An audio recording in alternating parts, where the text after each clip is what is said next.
Hey everyone, Brandon for Brandon's Baseball Cards here. Tonight I'm going to be showing you some 1981 Topps rack packs that are authentic, and I'm going to talk about collation patterns, and I'm going to talk about possible and impossible collation patterns that exist with rack packs. Oftentimes, as a rack pack collector, you look for rack packs that have multiple stars showing. Right. So, for example, maybe a 1981 Topps rack pack with a Kirk Gibson rookie on top, as well as maybe a Ken Griffey Sr. on top. Right, in this example. Tonight, I'm going to show you some examples of authentic packs to give you a sense of what you need to look for if you're trying to get into purchasing rack packs. Because some combinations, because of the collation patterns that exist, some combinations of certain players on top are impossible. They do not happen. So I thought it would be useful to use a single year to kind of guide the discussion. Hopefully it'll become clear as we go what I'm trying to say here. But let's start with this 1981 Topps rack that I've been talking about that has a Kirk Gibson rookie card on top.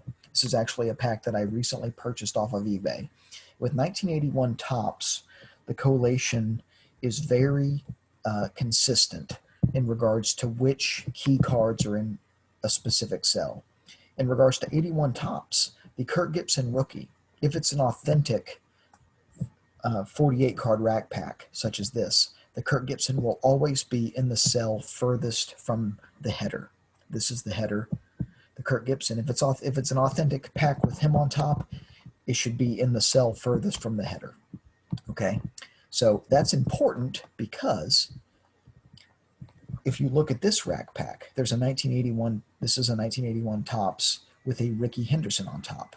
Just like the Kirk Gibson, the 81 Topps Henderson is always in the cell furthest from the header.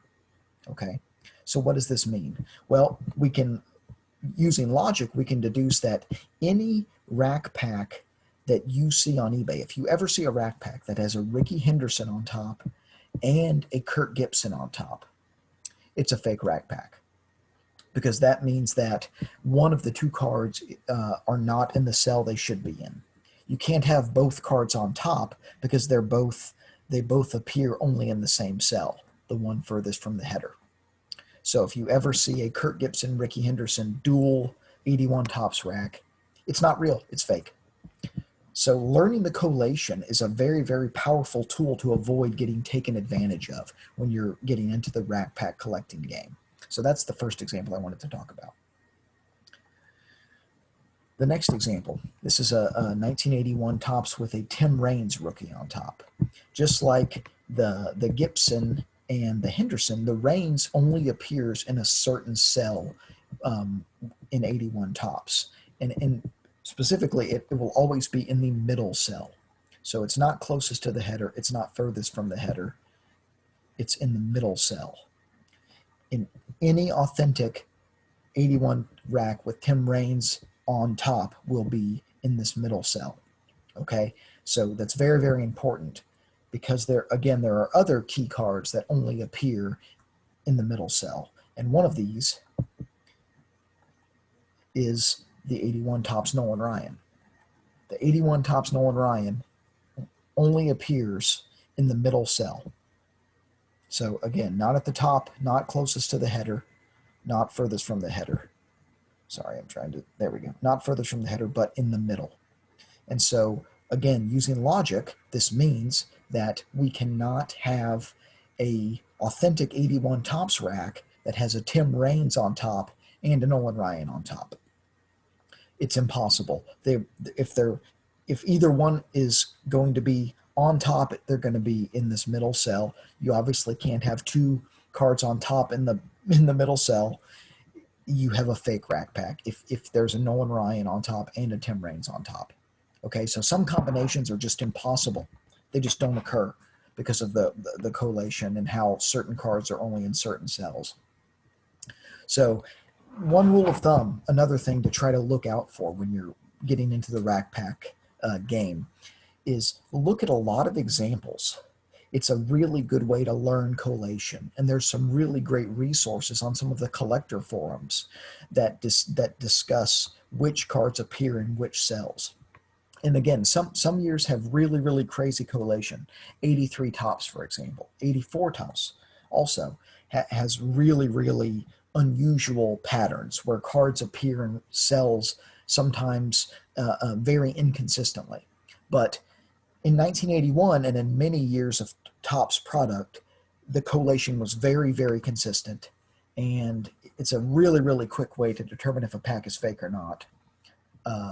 Just by looking at which cards are on top and in which cell they're appearing in. But a great way to really get to know this stuff is just look at a lot of different examples. This 81 Ryan rack, if you look at a few other examples on eBay, scroll down here, you could see this is a BBC authenticated one. And the Ryan is right in the middle. So we can, at least based on this example, we can say, okay, this is an 81 Topps rack that Steve Hart is deemed to be authentic. Ryan's in the middle here. He's in the middle on this one too. Okay, he's where he should be. That's information. As a collector, that's very important information. There's another Nolan Ryan rack that sold fairly recently, also in the middle cell. So you can see here, okay, I can have a fair amount of confidence that at the very least the Ryan is in the proper cell. It's not, this isn't guaranteed to be an authentic rack. There are still schemers, there are still people that fake this stuff, but the Ryan is at the very least in the proper cell.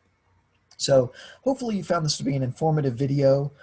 Please feel free to comment below and let me know if you have any questions. As always, I'm happy to talk to you guys about this stuff. Hope you all have a great night and keep playing Vintage Baseball.